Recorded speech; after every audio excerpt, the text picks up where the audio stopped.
Hello everyone. In this video, we would be discussing the questions of the Chemistry Paper 1 of IBHL 2020.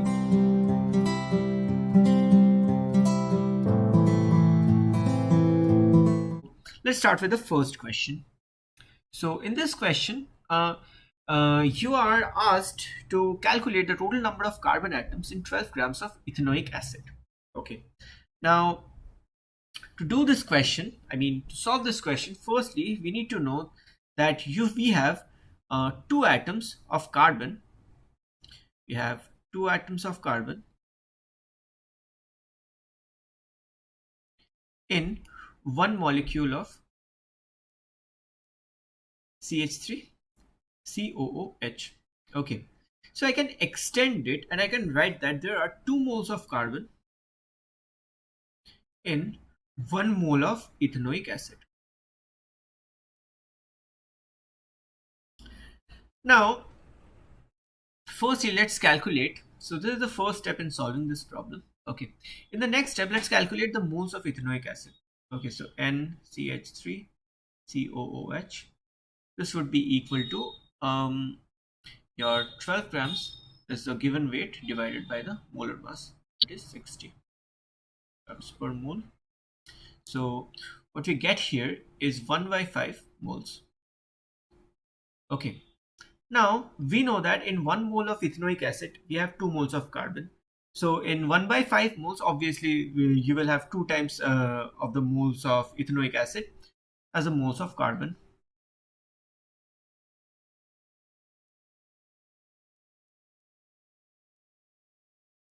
That is 2 times 1 by 5. That is 2 by 5.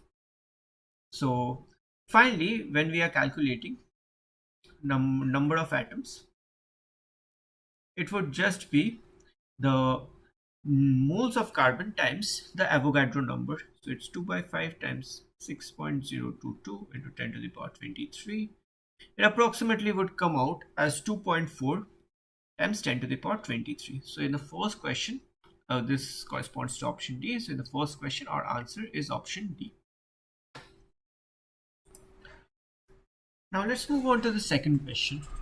In this question, you need to identify which of the following molecular formulas are also empirical formulas. Okay. In this question, our basic concept is that in any empirical formula, the coefficient of the atoms of these molecules would be at the simplest ratio. That means you can't reduce the ratio further. In the first option, the ratio comes out to be as 2:6:1.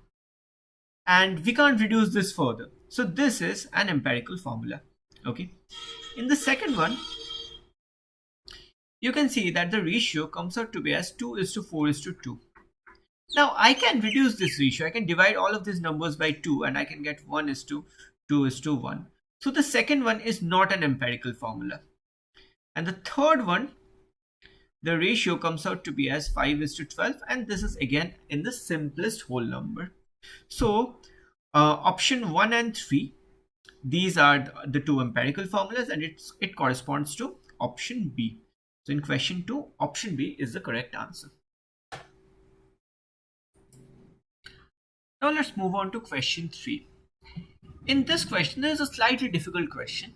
Okay, so in this question, you can see that you need to calculate the volume of ethane gas that will produce 40 centimeter cube of carbon dioxide gas when mixed with 140 centimeter cube of oxygen gas. Okay.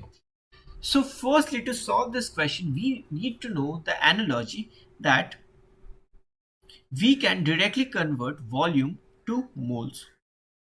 Okay. So I can write that I have 40 moles of CO2 and I have 140 moles of O2. Okay, so we are basically just converting 1 centimeter cube to 1 mole. That's the first step. Secondly, now we need to find out if oxygen is the limiting reagent or if oxygen is the excess reagent. Okay, so from the stoichiometry of oxygen and carbon dioxide, we can see that I can write this statement: 7 moles of O2 would give you 4 moles of CO2. Now 1 mole of O2, if I divide both sides by 7, it will give you 4 by 7 moles of CO2. Now I have 140 moles of O2. So 140, this will again give you 4 by 7 times 140, that is equal to 80 moles of CO2. But in this question we know that we just have 40 moles of CO2. So O2 is an excess reagent.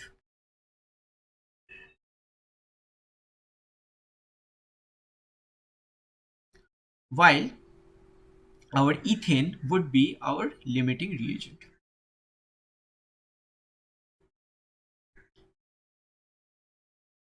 Now, as we know that the ethane is the limiting reagent, we can just use our basic formulation to calculate it.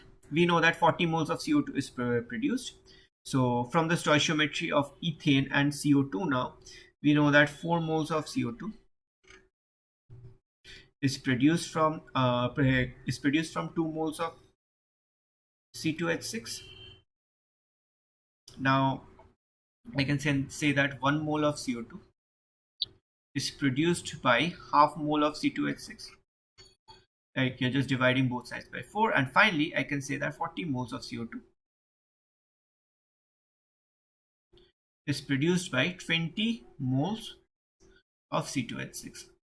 So we know that 20 moles of C2H6 is required. Now, as we know that 20 moles, as I have taken this assumption that 1 mole is 1 centimeter cube, therefore 20 centimeter cube of C2H6 was required in this reaction.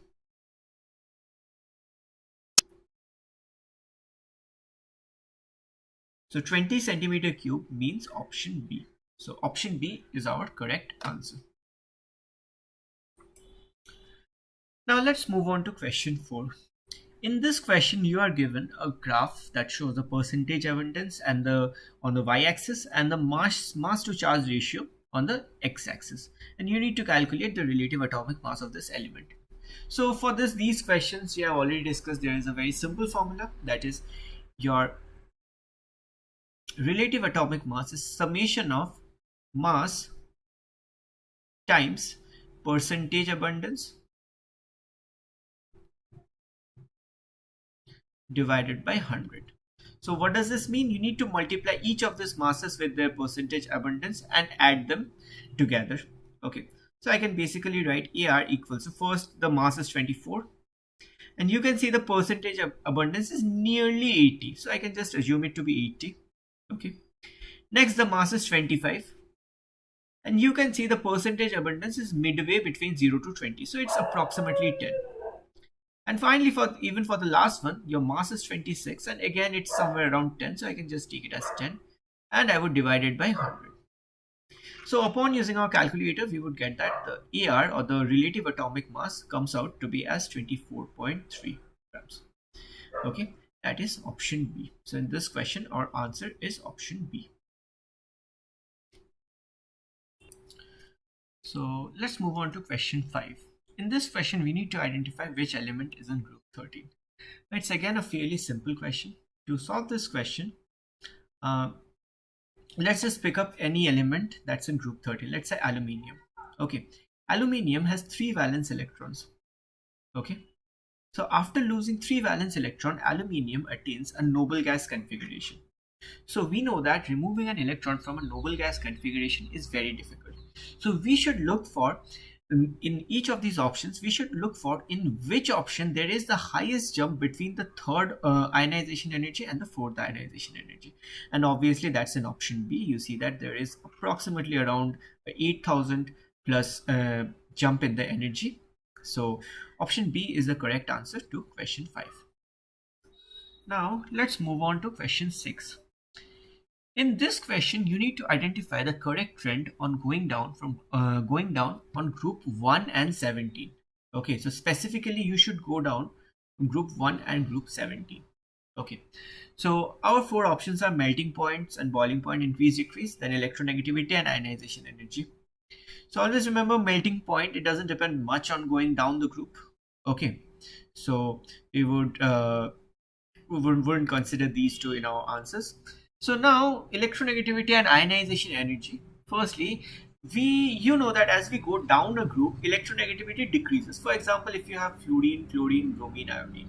Okay, what happens is fluorine is the most electronegative element uh, in the periodic table. Okay, and as you go down, the electronegativity decreases. As we know that iodine is like the lowest electronegative element within the halogens.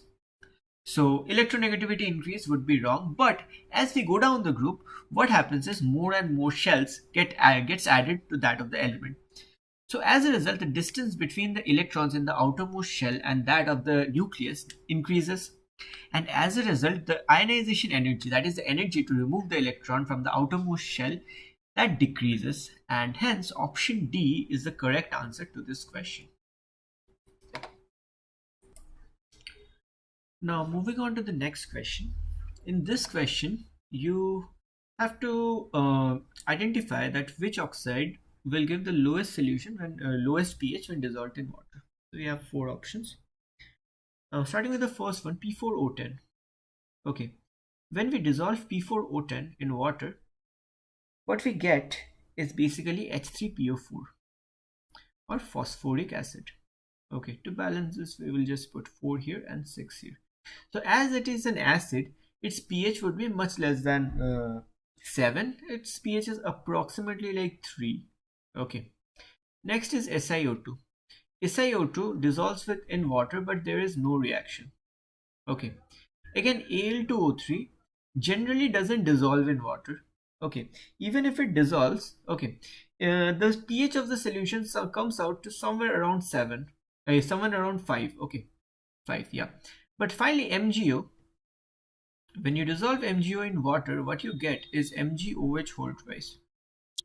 Now, this is a base and its pH would be greater than 7. From all this information, we would know that the first option is correct, as we are getting pH equals 0, which is the lowest pH among all the other options.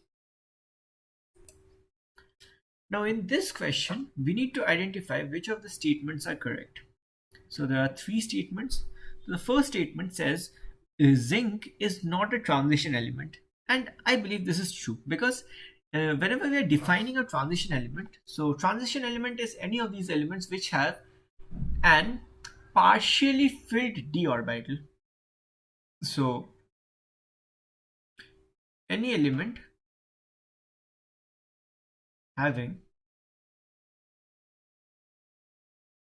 partially filled d subshell is a transition element. Okay. Now zinc, we know that zinc has a completely filled d subshell.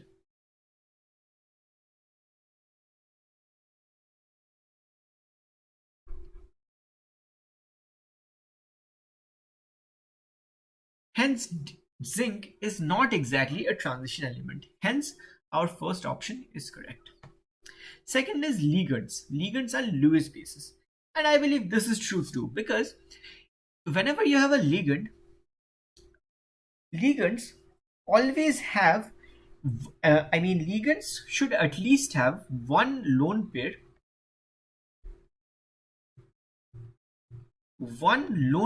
of electrons.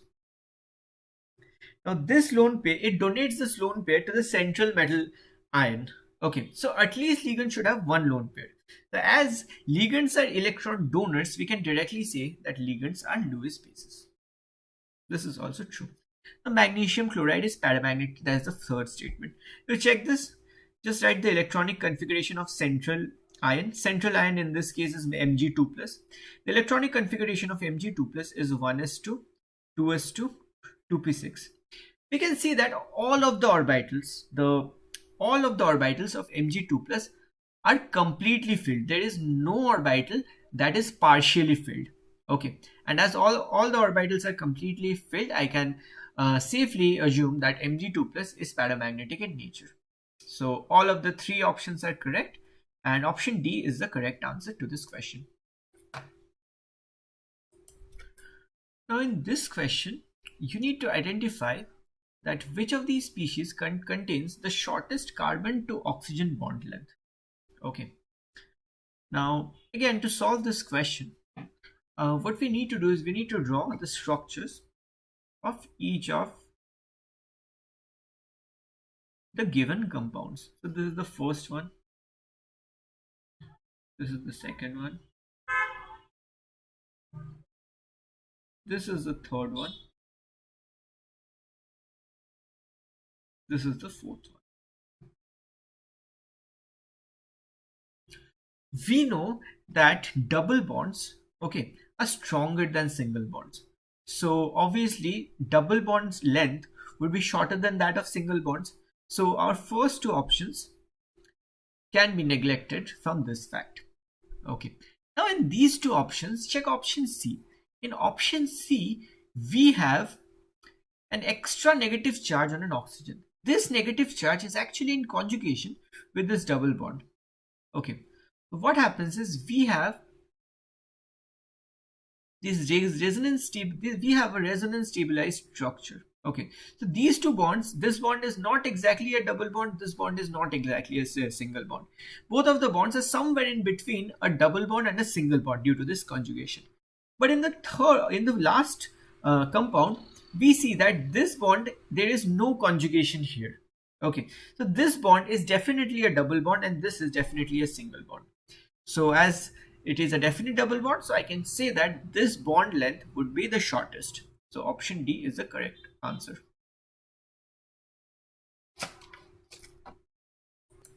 Now let's move on to question 10. And in this question, we need to find out which of the given molecules is the most polar molecule. Okay.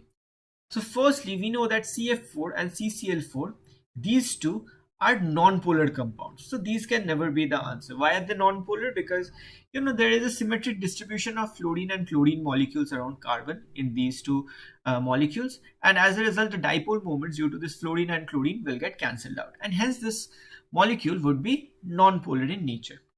Now let's draw the structures of the first of option A and option C. Now as both of them are sp3 hybridized, so our structure would be like this, would be tetrahedral, the shape. Here what will happen is we need to identify the dipole moments. So obviously fluorine is more electronegative than carbon, so dipole moments would be directed in this direction, but carbon is more electronegative than hydrogen, so dipole moment would be directed in this way. So there is a complete net dipole moment in the downward side. In the next compound, we see that obviously fluorine is more electronegative than carbon, but chlorine is also more negative than carbon. As a result, some of the dipole moments of these fluorines would be cancelled by this chlorine. Okay, so as a result, I can safely assume that the dipole moment of this compound is much more than this compound, right? So, and that's the reason why option A is the correct answer. Okay, that's the reason why CHF3 is more polar than CClF3. Now, moving on to question 11. In this question, we need to find out the electron geometry around Br in Brf4- and also the molecular geometry. So for this question, we need to firstly find out the hybridization of Br in Brf4-. For hybridization, we have already discussed a trick, and we would be using this one. So firstly, we calculate the total number of valence electron on the central atom, that is Br. And we know that bromine, as it's a halogen, it has 7 valence electrons. So 7. Now we would add any negative charge that is present on this compound, and we have -1 charge. We would subtract any positive charge in this compound, and there is no positive charge here. And finally, we would add all the monovalent atoms attached to the central atom. And here we can see that we have 4 fluorine atoms attached to the central atom. So it would be +4. So here we get the answer as 6. Z equals 6 means we would have sp3d2 hybridization. This is the hybridization. As we have sp3d2 hybridization, we can check the chart and we would know that the electron geometry would be octahedral. So first part, the electron geometry is octahedral. So option A or option C, any one of these two would be correct. Now let's check for the molecular geometry. Now let's check for the total valence electrons. on Br. Not, I mean the total lone pair on Br. Total lone pair would be Z minus the surrounding atoms. So Z minus 4, that is, Z is 6 minus 4, that is 2. So the main structure, the compound actually looks something like this. We would place the 4 fluorine atoms at the axial positions, and both of the electron pairs would be present at the equatorial position. So this thing corresponds to a squared planar molecular geometry. So from these two information, octahedral and square planar, we can say option C is the correct answer to this question. Now in question 12, the metallic bond strength. Now in this question, we have to identify like which of the following elements will form the metallic bond strength from strongest to weakest. To solve this question, we should know how to exactly compare metallic bond strength. Now metallic bond strength completely depends on the charge density. Okay, charge density of ion. Okay, charge density is basically charge by total volume of the ion. Okay, now see here, Mg has only +2 charge.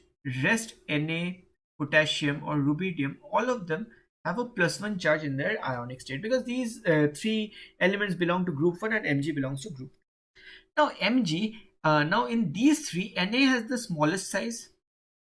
Okay, then comes potassium, then comes rubidium. But Mg has the smallest size. Mg is even smaller than Na. Okay, so Mg, the volume of Mg is the smallest, then comes sodium, then potassium, then rubidium.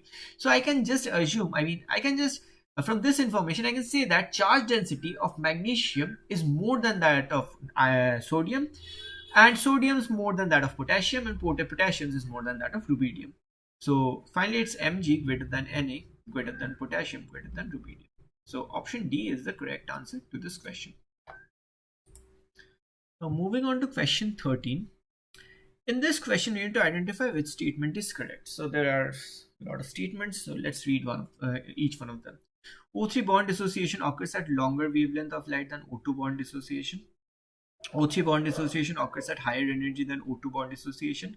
O3 bond lengths are shorter than O2 bond lengths, and O3 bond dissociation occurs at a higher frequency of light than O2 bond dissociation.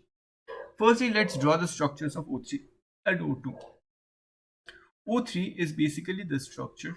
Okay, so mainly the structure is something like this. Okay, while O2 just has a double bond between oxygen. But this bond between O and O in O3 is not exactly a double bond. It is somewhere in between a single and double bond. Okay, it's a hybrid bond. So as double bonds are stronger than single bonds, obviously bonds in O3 are weaker than that of O2. Okay, so bond strength, or I would just write it as BS of O3, is less than that of BS of O2. Okay, so as bond strength of O3 is less than that of O2, that means we would require lesser energy for bond dissociation of O3 than as compared to O2. But option 2 says bond dissociation occurs at higher energy than O2 bond dissociation. So this is wrong. Nextly, bond length. Bond length is inversely proportional to bond strength. Okay, so bond length is inversely proportional to bond strength. So I can say that bond strength of O2, bond length of O2 is less than that of bond length of O3. Okay, we are just doing the inverse of both of them. So here this option says bond lengths are O3 bond lengths are shorter than that of O2 bond lengths, but we just here analyze that bond length of O2 is shorter than that of O3. Option C is also not correct. Now energy, we know that O2 needs more energy for dissociation. Okay, and for energy of light, the formula is HF for a photon. Okay, higher the frequency of photon, higher is the energy. The option D says the bond dissociation of O3 occurs at a higher frequency than that of light. But we know that we need lesser energy for bond dissociation for O3 as compared to O2. So obviously O2 would require a photon with higher energy as compared to O3. So option D is also incorrect. Now we know that E equals HF, that is also equal to Hc by lambda. So energy is inversely proportional to wavelength. Here option A says bond dissociation occurs at a longer wavelength of light than O2 bond dissociation. Now obviously O3 requires lesser energy. So as energy is lesser and energy and wavelength are inversely proportional, so obviously we would require a photon of longer wavelength as compared to O2 for O3 bond dissociation. So option A is correct in this case. Now moving on to question 14. In this question, it is a fairly simple question. We need to find out the equation which shows the enthalpy of formation of ethanol. There's some prerequisite knowledge that is required to solve this question, that ethanol is generally formed in liquid state.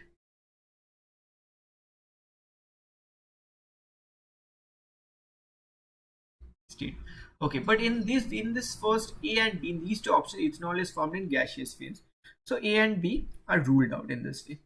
Now for enthalpy of formation, the main rule is whenever we are defining enthalpy of formation, we are looking for the change of enthalpy for the production of 1 mole of product. In both these cases, you can see that only 1 mole is formed in option C, not in option D. So option C is the correct answer. So hence the enthalpy change of option C is basically the enthalpy of formation of ethanol. Now in this question, we need to find out the relative bond strength. I mean, which the products are reacting, which one has a greater bond strength, and also which one has a greater magnitude of activation energy. So firstly, first things first, we should know that delta H is basically summation of bond enthalpy of reactants minus summation of bond enthalpy of products. Obviously, as delta H is negative, we can say that the negative part is greater than that of the positive part. The relative bond strength of products is greater than that of relative bond strength of reactants. So either option B or option C can be correct. Now let's check for the next one, that is the relative magnitude of activation energy. Now for these questions, we can draw the activation energy curve easily. Let's say this is the reactant part. Let's say R is your reactant. Let's say this is the curve, this is the energy profile, and this P is the product. So for the forward direction, check that this is the activation energy EA. Okay, but for the reverse reaction, your activation energy would be EA plus this delta H of this reaction. The forward reaction is EA, backward reaction is EA plus delta H. So obviously magnitude of activation energy of the reverse reaction is greater than that of the forward reaction. So from this information, we can say that option B is the correct answer. Now for question 16, we need to find out the standard hydration enthalpy of sodium Na plus ion. Okay, so here basically we need to know the steps. So whenever we are producing a solution of delta H naught solution of NaCl, what are the following steps? Firstly, we are mixing NaCl in water. So what happens first? Firstly, the 3D structure of NaCl gets destroyed. Okay, so the first energy change is delta H naught lattice of NaCl. As this structure is broken, we get the Na plus and Cl minus. The next step is this Na plus and Cl minus ions, they get dissolved in water. So we would write the delta H naught hydration of Cl minus plus delta H naught hydration of Na plus. So this is our final equation, and we can just plug in the values to get the answer. So delta H naught solution is plus 4 is equal to lattice is plus 790, hydration is minus 359, plus this is delta H naught hydration of NaCl. Let's just write it as delta H naught. So delta H naught is equal to plus 4 plus 359 minus 790. So from the options, option B is the correct answer to this question. Now moving on to the next question. This question we need to know that in which reaction becomes more spontaneous as temperature increases. Basically, we need to find out any of this reaction where in the case that delta S or the entropy increases. Okay, entropy increases when the reactants are getting converted to products. Let's start from the first one. See, you have a solid as a reactant, and at the product you have one solid and one gas. As a result, what happens? The randomness of the system has increased. Okay, so delta S is greater than 0 in the first case. Second case, see, you have 4 gaseous moles on the reactant side and 2 gaseous moles on the product side. As a result, what happens? Delta S, or the entropy, has decreased. The randomness of the system has increased. Similarly, in option C, you have 7 gaseous moles on the reactant side and only 6 gaseous moles on the product side. So delta S is again less than 0, negative. Finally, in the last case, you see you have a gas and a liquid on the reactant side, and on the product side you just have a liquid. So what happens is your randomness has decreased. Okay, you're just getting one liquid from a gas and a liquid. So delta S is again less than 0. So analyzing all the options, as option A is the only one having delta S greater than 0, so option A is the correct answer. Now in question 18, you need to, in this question they're asking which of the apparatus can be used to monitor the rate of this reaction. Okay. Now they have given us 3 options. One is a pH meter, another is a gas syringe, last is a colorimeter. So in this reaction, as H plus ions are getting produced, what happens? The pH of the solution will keep on decreasing. The solution will become acidic. Okay. So obviously we can use pH meter to get the rate of this reaction, okay, as the pH will tell you the concentration of H plus ions. Second option is gas syringe. Now gas syringe is basically used whenever you have gaseous reactants or products. In this case, we just have aqueous reactants and products, so gas syringe cannot be used. Last is colorimeter. Now colorimeter basically is an instrument which calculates the wavelengths of light that has been absorbed by the solution. Now obviously, as a reactant and product both are different, what happens is reactant will absorb a specific set of wavelengths while the products will absorb a specific set of wavelengths. So obviously colorimeter would be able to tell us the change or the shift in this wavelength. So obviously colorimeter can be another option. So 1 and 3, so option B is the correct answer to this question. Now question 19 is a kind of an informative question, but it's okay, we can solve it very easily. So in this question we need to answer that which change does not increase the rate of reaction. Now we all know that increase in temperature will obviously increase the rate of any reaction, okay, because the rate constant will increase. Increasing the concentration of H2SO4, increasing the reactant concentration will also increase the rate of this reaction. And also if we increase the particle size of CuCO3, it will also again result in the increase of this rate of reaction. So just that stirring the reaction mixture will not cause any change in the rate of reaction. Rate of reaction can only be caused if you have a chemical change, okay, or rather like if you have a bigger particle size of CuCO3, then also it would work. Now question 20, this is the last question for this video, and we will be continuing the rest from 21 to 40 in the next video. So let's start with this question. Now we should know the dimension of rate. Dimension of rate is basically mole per dm cube times second, okay, and the dimension of A and B is equal to this concentration, that is mole per decimeter cube, and we need to find out the dimension of K. Okay, so basically if we just write it here, mole per dm cube per second is equal to K times mole per dm cube, this is for A, times mole per dm cube, this is for dm cube whole square, this is for B. So upon cancelling and writing, what we get is dm to the power 6 divided by mole square and second. So the dimension of K is basically dm6 mole to the power minus 2 s to the power minus 1. So option C is the correct answer to question 20. So with this, we are done with the first 20 questions, and hope you enjoyed the video. Don't forget to like, share and subscribe to our channel.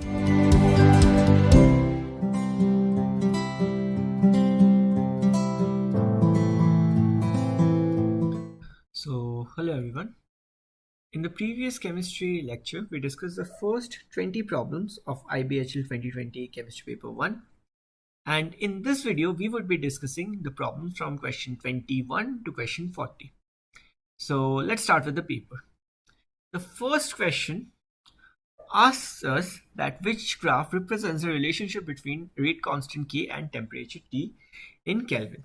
Okay, so in order to solve this question, we need to know the relationship between rate constant and temperature. Uh, the relationship between rate constant and temperature is obviously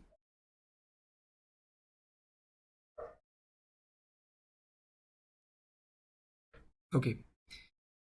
So this is the rate constant and the relationship between the temperatures known as the Arrhenius equation. So here K is our rate constant, A is just a normal constant, it can be any number, EA is our activation energy, R is our universal gas constant, and T is our temperature. So we need to find out a relationship between this K and T. First of all, you can see this is an exponential function. So obviously the the graphs which shows a linear relationship would be wrong.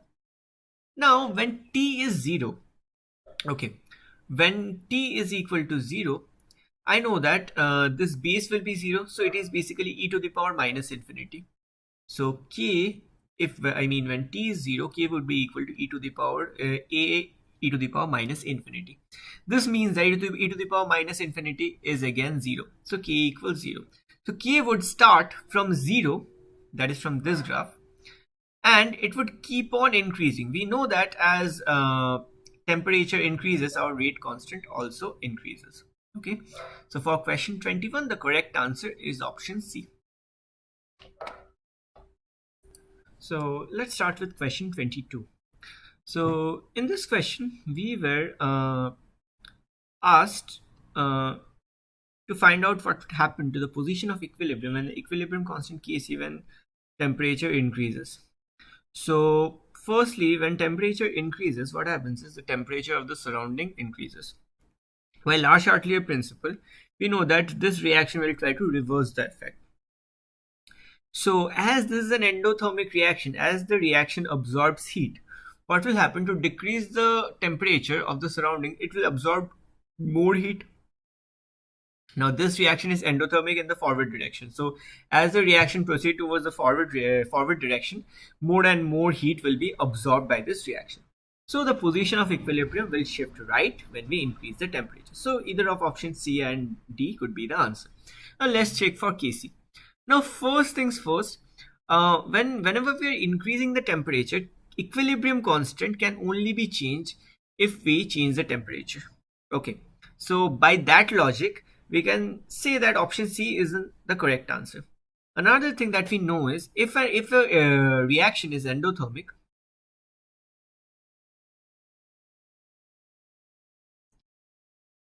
on increasing the temperature, your Kc or equilibrium constant also increases.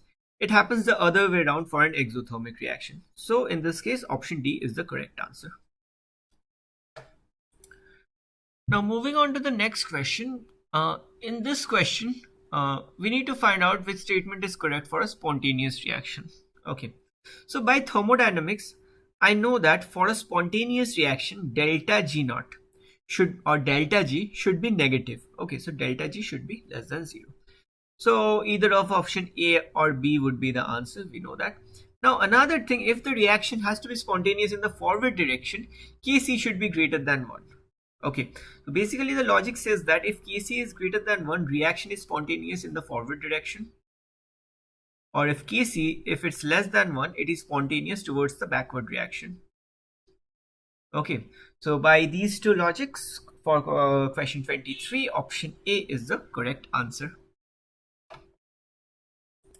Now moving on to question 24, this question asks us that which of these oxides contribute to acid deposition. So this is a theoretical question mostly, but we know that oxides of sulfur and oxides of nitrogen actually contributes to most of the acid deposition. So option A is the correct answer for question 24. Now moving on to question 25, in this question we are asked which of these acids has the weakest conjugate base. Now the general rule is stronger the acid is, weaker the conjugate base will be. Okay, so I'll just write the rule here. Stronger acid means weaker conjugate base. Now, to answer this question, we need to find out which one is the strongest acid among all these four options. Now, HCl I know is a very strong acid. Now, ethanoic acid, not a really strong acid. Okay, so I mean it's not as much strong as that of HCl. NH4Cl again is a weak acid. Last one is benzoic acid. It is also a weak acid. So HCl is the strongest acid between all the four options. So HCl will have the weakest conjugate base. So our answer is option A, and it's HCl. Now for question 26, we need to identify which of the following options is a Lewis acid but not a Bronsted-Lowry acid. Now, the characteristics of a Bronsted-Lowry acid is it should be able to donate H+.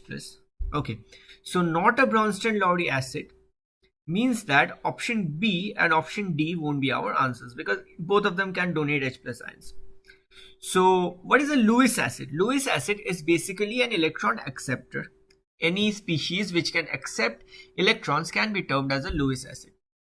Now, basically two of the options are left, Cu2 plus and Cu. Cu2 plus on accepting a pair of electrons will give you Cu, while Cu after accepting two electrons will give you Cu2 minus. 2 minus. Okay. Now, obviously we know that by stability Cu2 minus cannot exist. Okay. This is not a correct answer. But Cu2 plus can actually accept two electrons to become copper. Now, as copper, as you know, something which isn't charged is much stable than a charged species. So obviously this thing is very much possible. So option A is the correct answer. That is Cu2 plus can accept two electrons to form copper. And that's why it's a Lewis acid.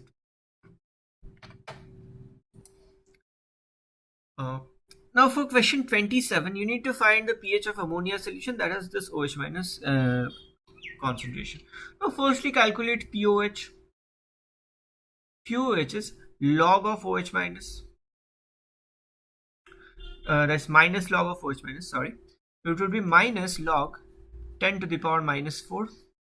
So it's minus of minus 4. It's obviously log base 10. So our pOH comes out to be as 4.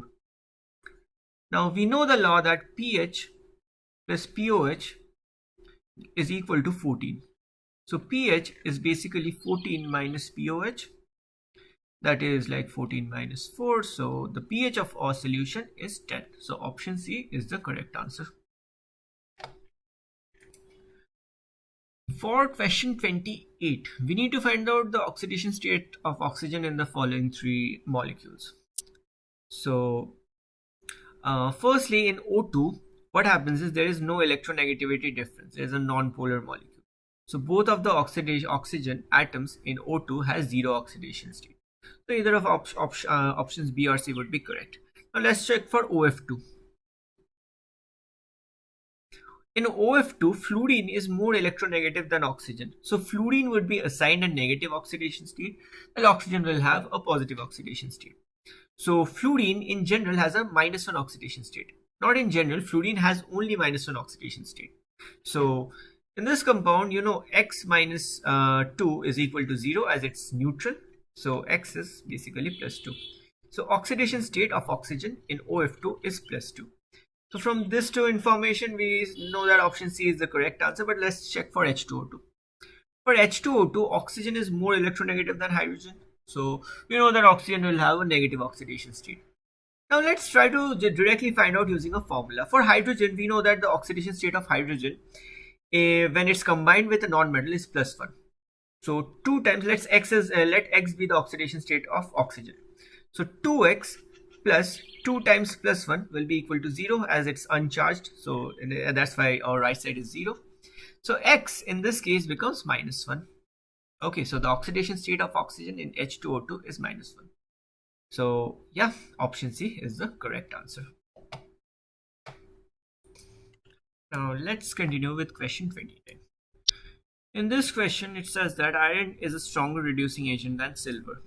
What is correct when this voltaic cell is in operation? So we need to find out which one will be the anode, which one will be the cathode, and what will be the direction of flow in the wire.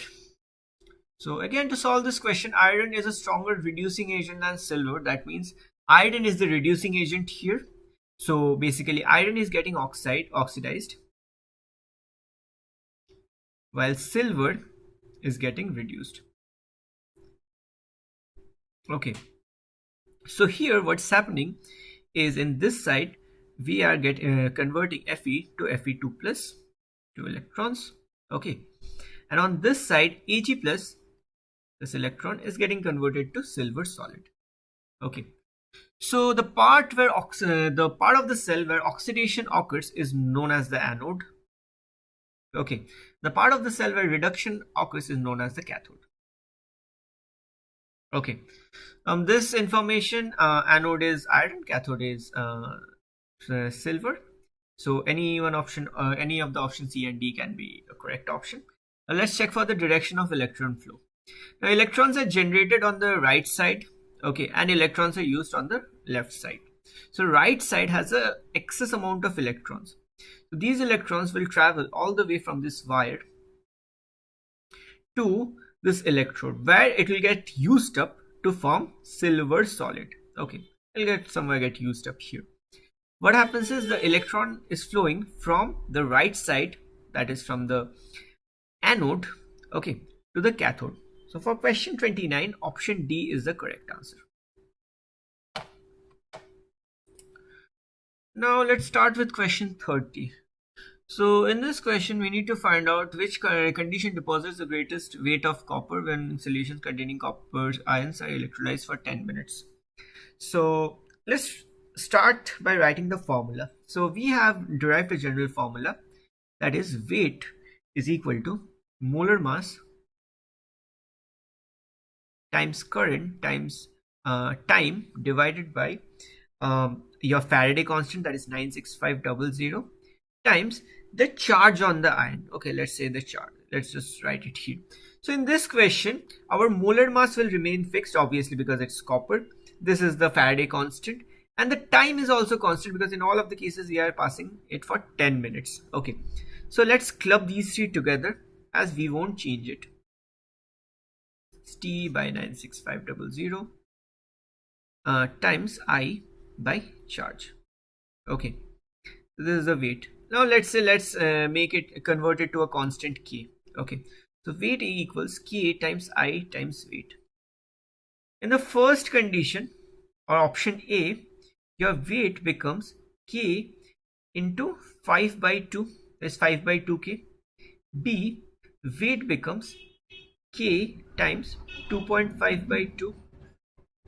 Option C, weight becomes K times 2.5 by 1. And in option D, weight becomes K times 5 by 1. Now all the four options, we see that option D has the highest value because K will have a positive value.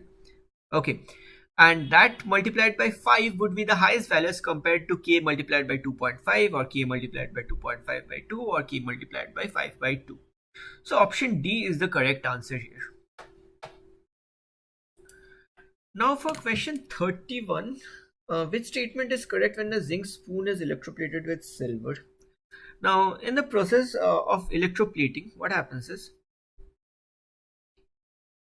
you would have two electrodes. One electrode will have a pure block of silver. This is a pure block of silver. And in the second electrode will be the spoon. Okay. And again, this will be connected by a battery. And this is all inside an electrolyte. Now for any electrolysis experiment, we generally tend to have a conductive electrolyte, okay, such that ions can conduct within this. But we don't generally use this solution, we don't generally consider this solution to have the ions that are being used up in this reaction. What happens is these ions will interfere with this reaction.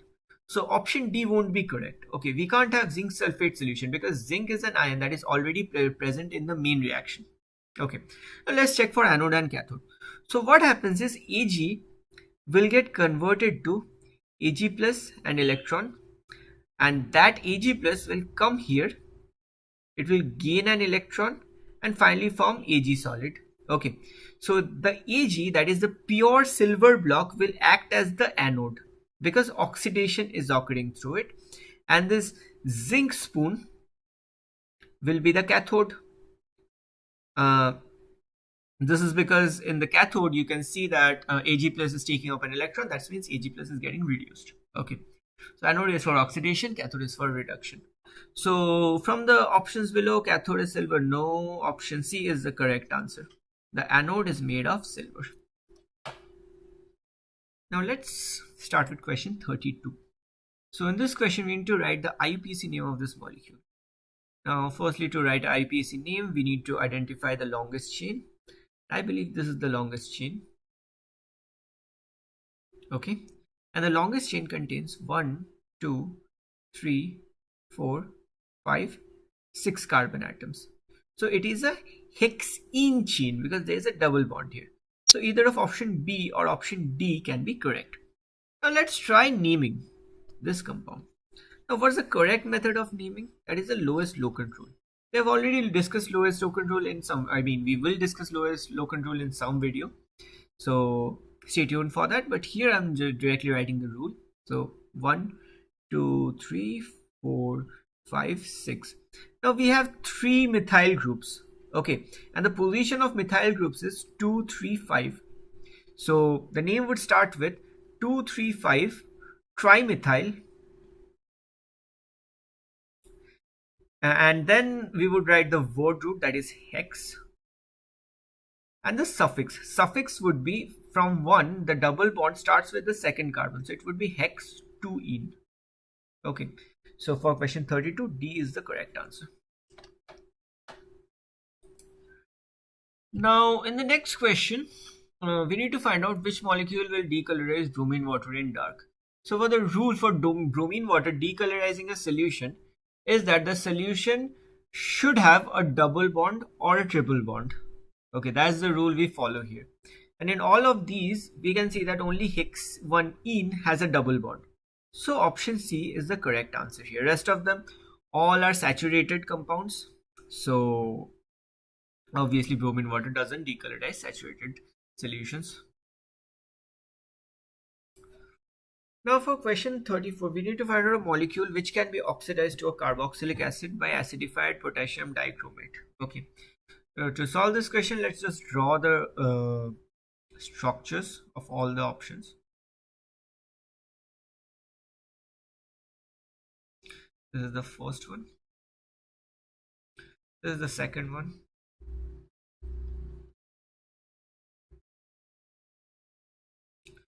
This is the third one, 2-methyl propan-2-ol.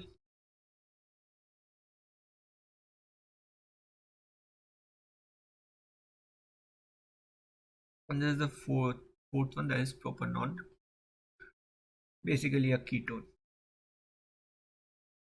Now what happens is acidified potassium dichromate can only oxidize that molecule which has an OH or a double bond O at the end carbon of a chain.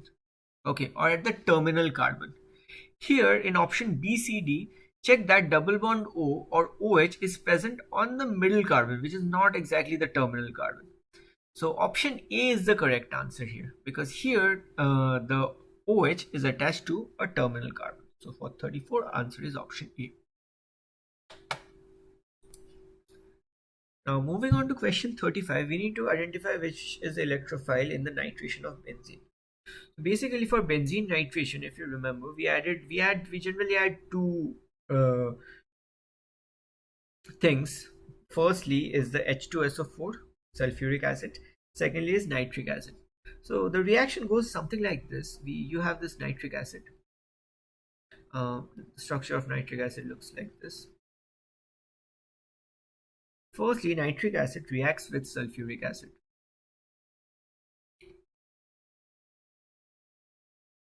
What happens is this OH tries to take away this H plus from this from the hydrogen of sulfur. What we get here is this thing.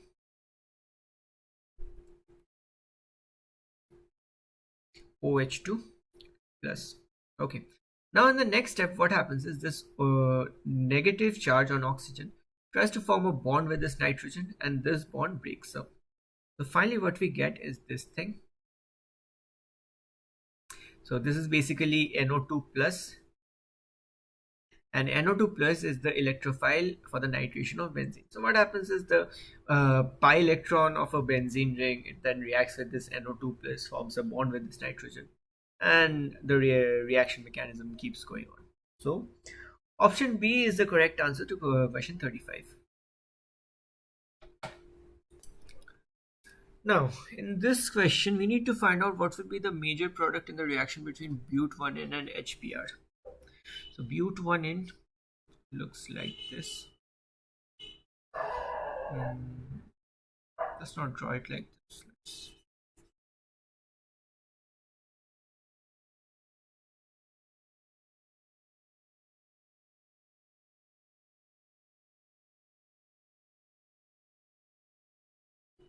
This is but1N. So when we add HBr to it, if we have added peroxide, then we would have written the anti-Markovnikov product, but in this case there is no peroxide added, so we will just have the Markovnikov product. That is, bromine would be substituted on the middle carbon, okay, or the carbon inside part of a double bond, and hydrogen would be added to the terminal carbon. So this is the correct answer. Now what's the name of this compound? It's 1 2 3 4, so it's a butane chain, so it's 2-bromobutane. 2-bromobutane. So option C is the correct answer to question 36. So in question 37, we need to find out which molecule has an enantiomer. So for a molecule to be, and to have an enantiomer, it should have a chiral carbon. So what is the basic criteria for a carbon to be a chiral carbon? It should be sp3 hybridized. sp3 hybridized meaning that it should have all double bonds, no triple bond or a double. It should be all single bonds, no double bond or no triple bond. And another thing is all the groups attached to it must be different.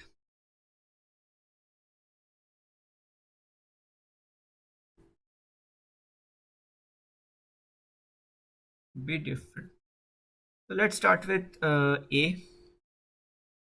So we have CH3, CH2, COH, H, CH2, CH3. Now obviously these carbons cannot be chiral because you can see that it has 3 hydrogen, 2 hydrogen, but we should have all the groups different. For the middle carbon atom, you see that this group and this group are basically the same. So this carbon is not chiral. Okay. Second one, option B, we have CH2, CH2, CH, double bond CH2, and there is an OH attached to it. Now here you can see in all of these carbon atoms, here you have 2 hydrogen, 1 OH group. Okay, here you have 2 hydrogen, obviously it's not chiral. This carbon has 3 different groups attached to it, but it is not sp3, it is a sp2 carbon due to this double bond. So this compound also does not have any enantiomer. So going for option C, what we have is CH3, CH2, CH2, CH, triple bond CHBr. Okay, here again see these carbons cannot be chiral. These two also cannot be chiral because of this double bond. So we are just left with option D. In option D, what happens is you have CH3, CHBr, CH2, CH2, CH3.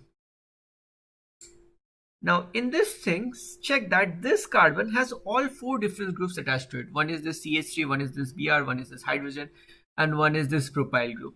So obviously option D is the correct answer to question 37.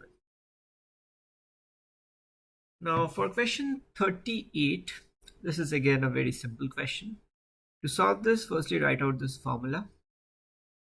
Now as everything is multiplied to each other, we can just write it as delta Q by Q is equal to delta M by M plus delta C by C plus delta T by T. Okay. Now, as this C, it is constant, it doesn't have any error or uncertainty, so delta C would be 0. So this is not exactly delta T, it is delta of delta T. Okay, uncertainty in measuring this delta T. So delta Q upon Q would be delta M is 0.2. Okay. By M is basically 20 plus this delta of delta T is 1 and T is 10. So your delta Q by Q comes out to be as this thing would be 0.1, as this thing would be 0.01. So delta Q by Q becomes 0.11. To find the percentage uncertainty, we need to multiply delta Q by Q into 100. That is 0.11 times 100. That is 11%. So option C is the correct answer to it. Let's get to question 39. In this question, we need to find the index of hydrogen deficiency. To solve this, we have a simple formula. That is, let's design a general organic compound.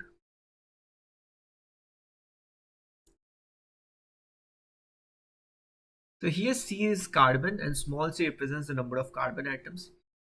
H is hydrogen and small h represents the number of hydrogen atoms. N is nitrogen, small n is number of nitrogen atoms.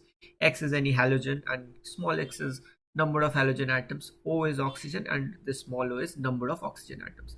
So here if we try to convert this to this similar equation, so we get C6, hydrogen is 2 to the 4, 5, 6, 7, 8, 9, 10, 11, 12.